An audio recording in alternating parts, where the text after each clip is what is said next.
አመሰግናለሁ። የተከበሩ አፈ ጉባኤ፣ ክቡር ጠቅላይ ሚኒስትር የፌደራል መንግስትን የ2018 በጀት ዓመት ዋና ዋና ስራዎች አፈጻጸም ሪፖርትን መሰረት በማድረግ ለምናነሳቸው ጥያቄዎች ምላሽና ማብራሪያ ለመስጠት በመካከላችን ስለተገኙ እጅግ አድርጌ አመሰግናለሁ።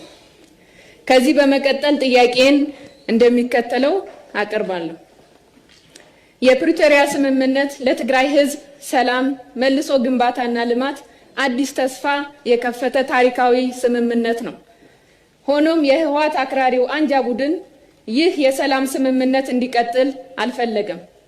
እንደ ወትሮው ሁሉ መሰንበቻ መንገዱ ጦርነት፣ ግጭት እና ትርምስ ነው ብሎ ስለሚያምን በክልሉ ውስጥ አሁናዊ የፖለቲካና የጸጥታ ውጥረቶች ስምምነቱ ያመጣውን ተስፋ እንዲደበዝዝ እያደረገ ይገኛል።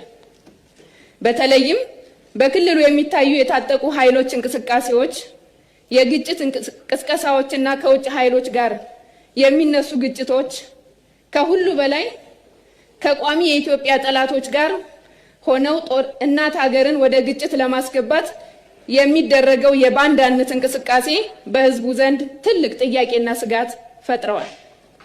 ክቡር ጠቅላይ ሚኒስትር፣ በትግራይ ክልል ዘላቂ ሰላም ለማረጋገጥና የትግራይ ህዝብ ከሀገራዊ የልማት ፍሬ የበለጠ ተጠቃሚ እንዲሆን መንግስት በአሁኑ ወቅት እየወሰዳቸው ያሉ ተጨባጭ እርምጃዎችና የወደፊት እቅዶች ምንድን ናቸው? ከሰላም ወዳዱ የትግራይ ህዝብ፣ ምሁራን፣ ወጣቶች፣ የሚዲያ ሰዎችና ፖለቲከኞች ምን ይጠበቃል? በጣም አመሰግናለሁ።